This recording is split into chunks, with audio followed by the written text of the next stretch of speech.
Welcome to the DMF. I'm Justin Younts. This is part one. Welcome to the DMF. I have a filmmaker, author, business minded, and overall belief in storytelling guy who has a company he started called Light Minded Arts. You can also check out his book, One for the Money, Two for the Soul. Please welcome to the DMF, Brent Lindstrom. There it is. There's the book. Hey, How you thanks doing, for having sir? me on here, Justin. I'm excited to be here and visit and talk with your audience. I've been looking Absolutely. forward to this. I same here. So, first question, where did you grow up? I ask everyone this, but it's important. Right. So I grew up in Utah, small place called Lehigh. It's not so Hmm, small over here anymore, but it was small at the time. So I kind of feel like I have some small town roots in me. cool. Did you feel like that helped you as a filmmaker or an author? Like, did what do you think that No, being not in a really. In small fact, time helps? I'd say it hurt me in a couple of ways, Mm, at least in the beginning, because obviously Utah wasn't and still isn't really that big of a film hub. It was yeah. always Los Angeles or somewhere else. But when I was really little, I always thought, I do want to be in the movies. I want to have something to do with that. And everybody around me would always say, we don't do movies around here. We don't know anyone. You have to know people in the business, or else you're not going anywhere in the movies. And so it pretty well squashed my dreams at the very beginning Aw. there, and it took me several years and a couple of different career decisions before I actually made it full circle to that childhood dream. What was it about was it movies? Was it the arts? Or was it just specifically movies that Oh really just boy, when I was younger, it was movies. I mean, okay. going to the movies just was such an exciting thing for me. I mean, you could sit me down in front of a TV and I'd watch movies and just have the most fun with it. I can't really say what addicted me to it other than the storytelling aspect of it. I mean, later I got into reading and which evolved into writing and then it just kind of came around. But yeah, it's something about storytelling. It's addictive to watch and it just makes you want to tell your own stories. And or at least for me, it did. Mm. Was there a certain film that like you went, oh, that's it? Well, growing up, I was a big fan of pretty much anything Leslie Nielsen. Okay. But as I kind of, So The uh, Naked Gun oh yeah, the Naked Guns, or the Candle Police or Squads. I mean, Spy yeah, Hard. I was just into all of his stuff at the time. yeah. I've kind of moved on, and I'd say that my favorites right now are probably Mhm. leaning more towards that old Swiss Family Robinson, and Okay. like that 1960s version, and then Yeah. uh, James Stewart's Harvey. You seen that one? Mhm. Yeah. So, I went and saw that play in New York. I oh saw the wow. guy who played Sheldon in Big Bang Theory, Jim Parsons play Harvey.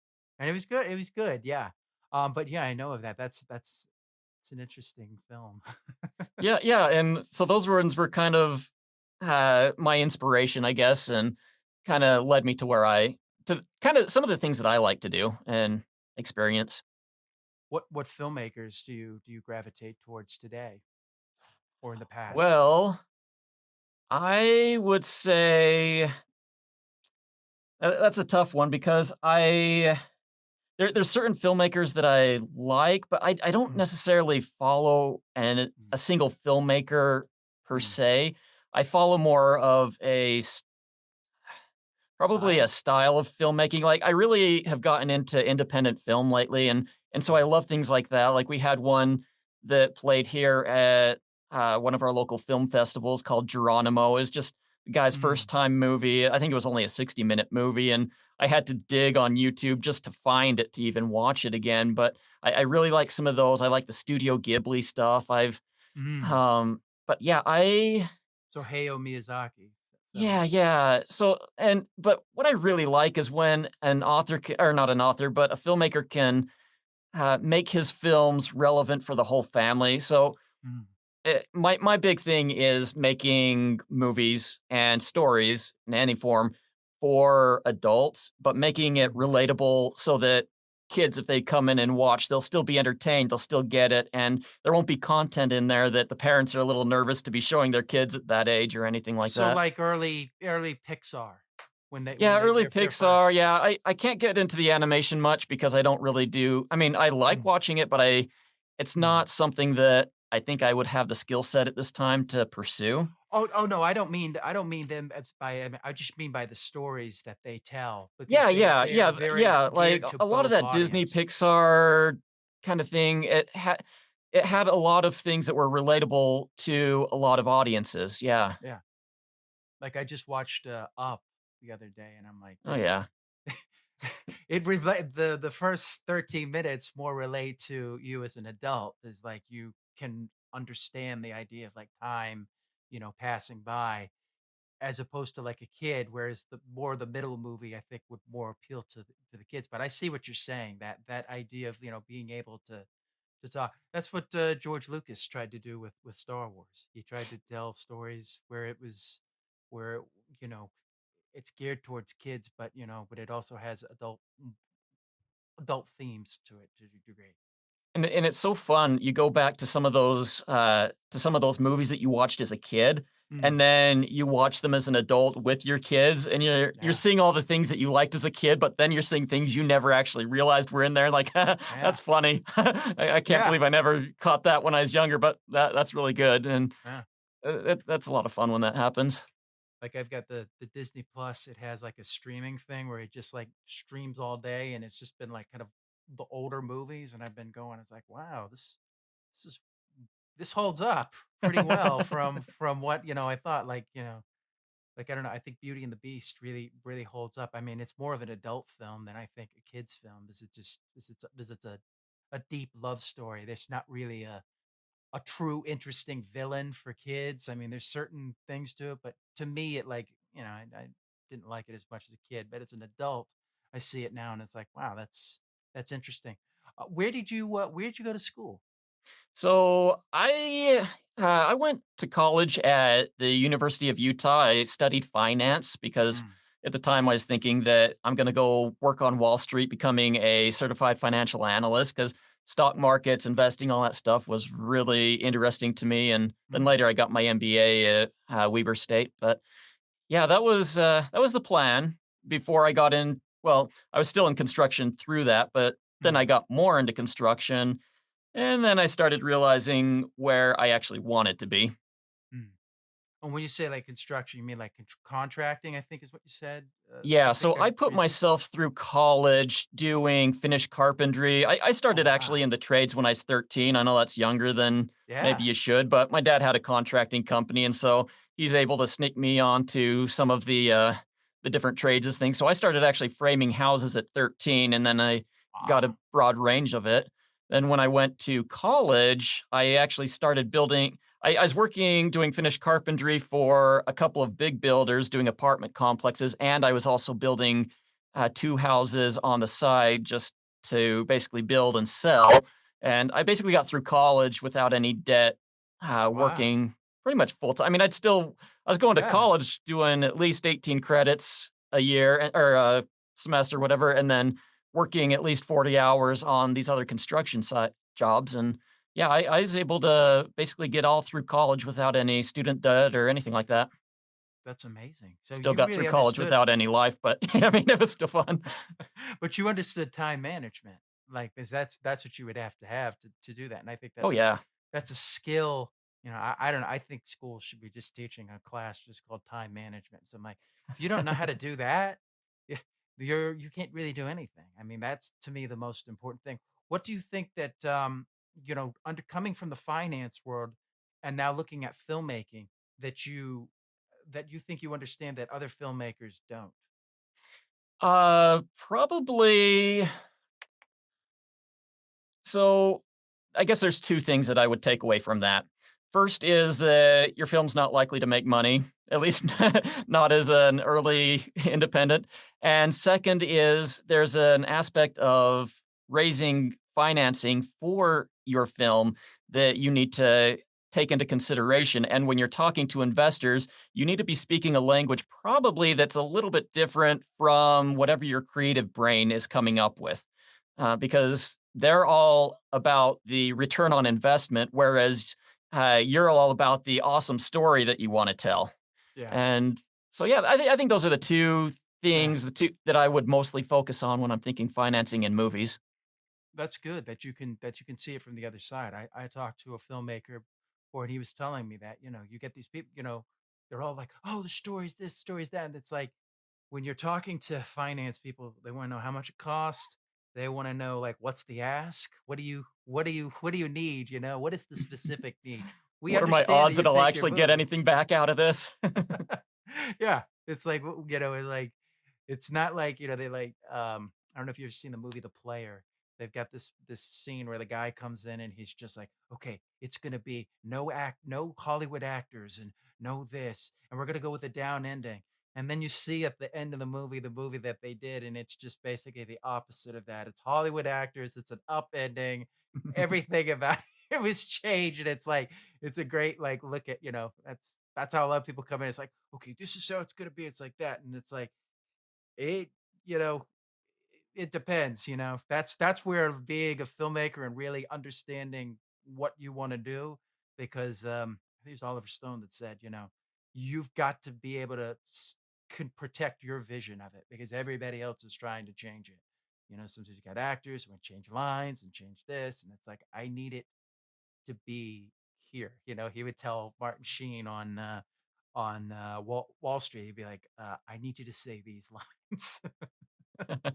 So, so that's great that you had that. So you create this company, Like-Minded Arts. Talk about what you were trying to do with Like-Minded Arts. Okay, so as an author, usually you can just get away with having your name as your company because you're selling a book and your book is directly tied to your name. Everything's tied to your name as an author, whether you're self-published or not. However, when you're trying to get into filmmaking, I wanted to have a production company, and I've got 2 different avenues that I'm pursuing on this. So Mm, one is I want my production company to be basically the name out there. I wanted something catchy that's going to let people know a little bit about what the company is. And so you'll notice Light Minded Arts, it's a mm, play on words. Obviously, with filming, lighting is incredibly important. So you've got to have that in mind, but also light as in clean fiction, my brand, the things that I really love is movies and entertainment that the whole family can enjoy, made for adults but relatable to kids.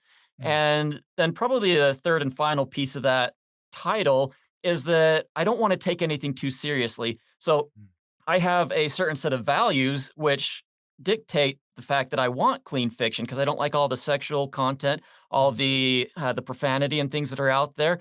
But at the same time, I want to create something that's entertaining and not preachy. I want something that it doesn't matter what your value set is, you can come into it and just have a good time. So it's a lighthearted attempt at entertainment. And so the name Light Minded Arts is accomplishing multiple things at the same time while it's also creating just some brand recognition. And I'm also having a studio that I'm building that's mm. going to be mostly for my content. But since I can't produce everything all the time and just keep it busy, I'd like to be able to rent that out. And so, yeah, just creating a brand in the area and in the wider public that they can look to and know what it's all about. Interesting, interesting. I like that, the play on words and yeah, I noticed that about your book is it wasn't preachy. You know, you wanna go with, like, a clean fiction thing, but yeah, it wasn't. I didn't feel like it was overtly preachy. So I think that that's very because a lot of things when you go to that, "Oh, I only want clean-minded things," it becomes very preachy at times, and Yeah, it's yeah, a like lot of people, they have an idea for their theme, and then they, like, yeah, push that idea. It's not for you to tell somebody what to get out of your book, it's for them to get it yeah, out of the story. It's for them to realize it on their own. There's no reason anyone should ever dictate a book's message or a movie's message. yeah. That should be something that should come to them. So you started doing some shorts. Let's talk about the Matrix film that you Sure. that you did. What did you want to do with that? What was your inspiration for that? Yeah, yeah, so in the beginning, I really wanted to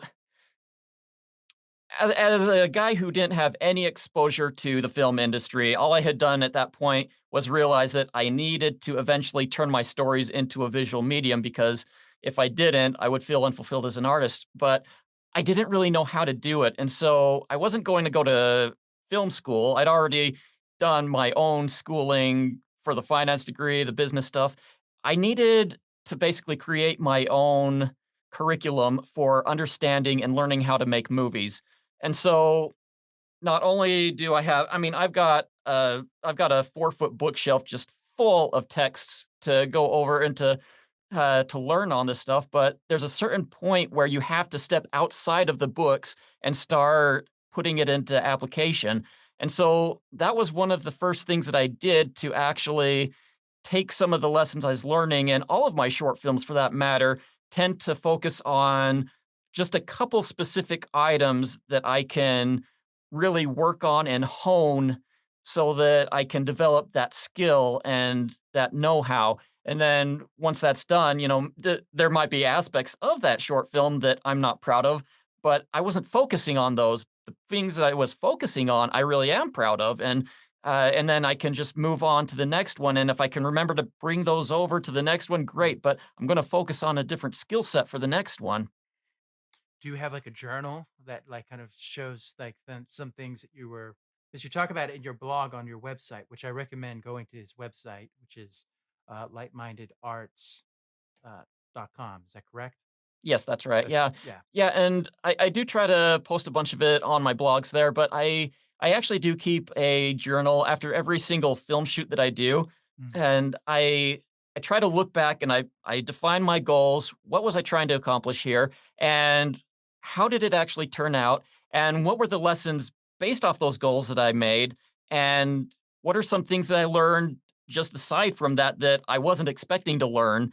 And so I will actually, before I do any projects, I'll usually go through and review that, and it helps refresh my mind because I'll go through a couple years later and right, okay, I'm going to be doing this one. What did I learn here? Oh, I forgot that I learned that. That's a good thing to remember and to make sure I don't mess up on this next one.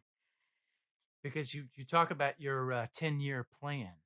Do you want to talk a little bit about that? Yeah, so the 10-year plan that I put together, I didn't want to be a struggling artist. I wanted to be a working creative.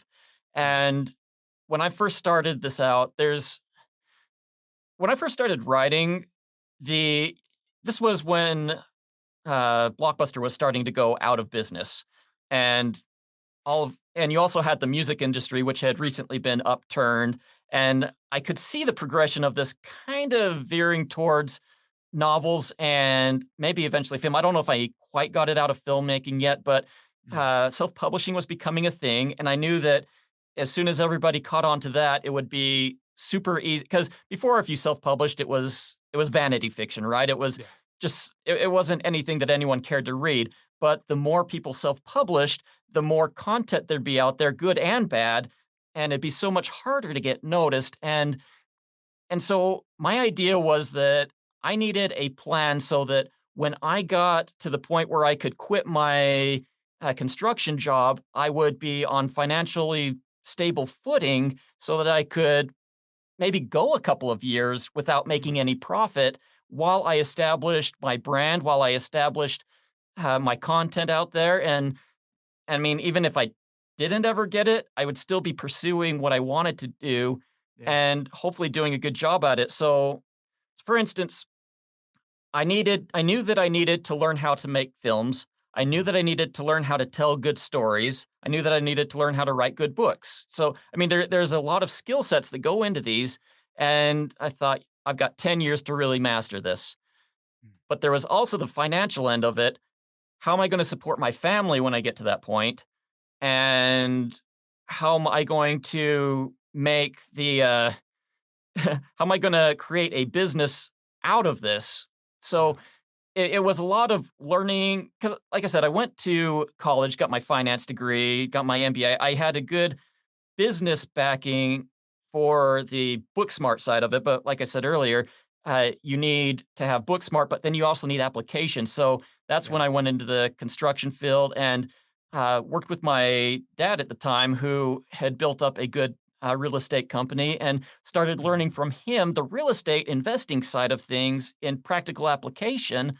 And by the end of the 10 years, I had a certain goal, a threshold that I needed to meet to where I'd be financially independent. And hopefully at that time, I would have the skill set I needed to actually launch this creative career at the same time. So it was a progression, and it was a structured progression to be in the spot that I am today. Interesting. What what books, because you mentioned books, and I gather you're a big reader. What books did you find that helped you the most as a Oh, filmmaker? wow. I wish I had a whole list of them right now. So I've read just about every book on, screenplay formatting, book formatting. I've read S a Six lot of the ones. Methods or What's that? The Six Sequence one?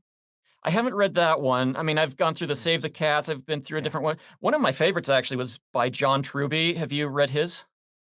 What's the name of the book? He's got a few different names for him. He also has a big, uh, audio audio course that he does, but Mhm. I can't remember the name of his book. I've written it in my blogs. I've seen Yeah, it a yeah, yeah. million times, but can't think of it right now. But John Truby's his name, and Okay. he defines story beats in all the different genres. And it was him that really helped me understand what beats were in a story and how beats applied to the different genres. And that was really interesting to read. Um, but yeah, other things, the Master Shot series. Yeah, that's a good book. Those are Uh, good books. there's just so many of them. I can't even remember all of them. But yeah, and you read some of these books and they're the end all be all, but then you read another book and you're like, well, maybe that wasn't the end all be all. Yeah. That was maybe for a specific genre, and then you find out what else There there is is. no end all be all of books. Yeah, You know, the this hero's journey, for instance, that refers to a that's specific genre, yeah. and maybe most films are done that way, but it's not the only genre. Yeah.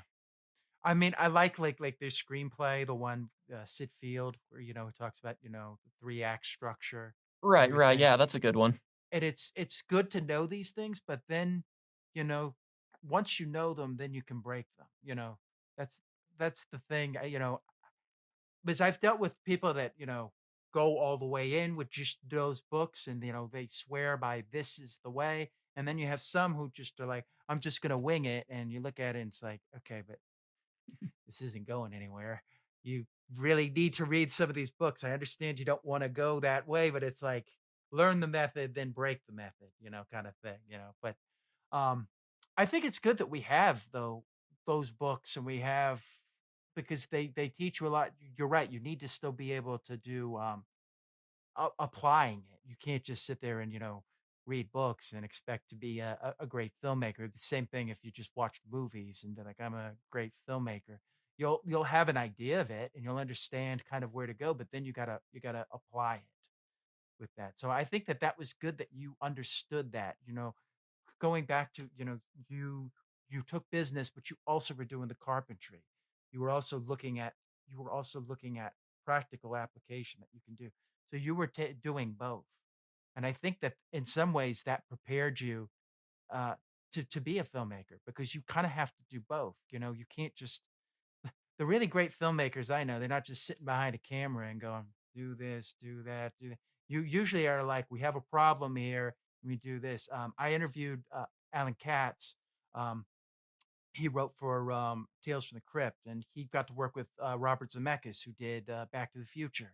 And he talked about how Robert Zemeckis would, come and say, "Okay, this is what I kind of want here and then he would say, "How do we do that?"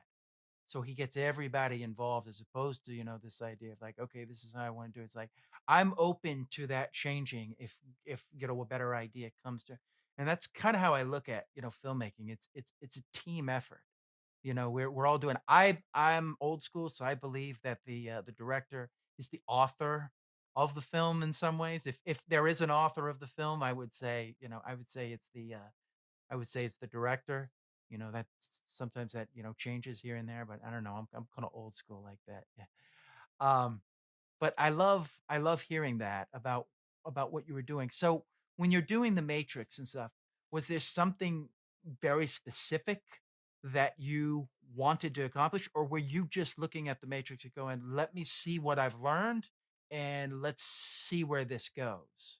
Yeah, so I did have a couple specific goals when I was Mm, doing The Matrix. So, one of my first ones was that I had been reading a lot on lighting at the time, and mhm, I wanted to make sure that I could get the lighting right because The Matrix is very, um, it has a very specific lighting theme to it, an yeah. element that is part of the story. And I remember when I started working on this, I had some guys helping me, and they're like, "No, that's not how you light a scene. You got to have the 3 point lighting." I'm like, "No, no.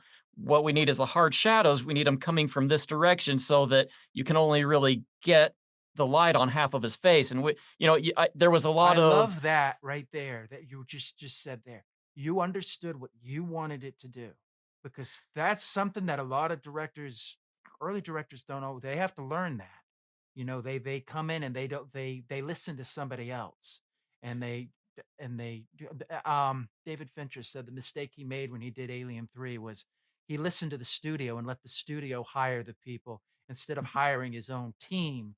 And so he was like fighting with this team instead of the team kind of like understanding each other, because to me it's that. So I love the fact that you just pointed that out. You're like, okay, yeah, we could do it 3 point lighting, but we're trying to recreate this look of the Matrix. And I like that you were able to, kind of trust your instincts with that, because looking at that, that is one of the things that comes right off the screen, is that this looks like you've got the greens, you've got the dark shadows, you got that look. Sorry, I interrupted you there, but I no, wanted to no, add to that. you're great. I mean, I agree with that completely. I mean, there's so many. A film set is, at least for mine so far, have been pure chaos. I go in with storyboards, I go in with a vision, and I think you have to when you're directing a movie. But you also need to be able to take other people's input and filter it, whether it's good or bad. Yeah.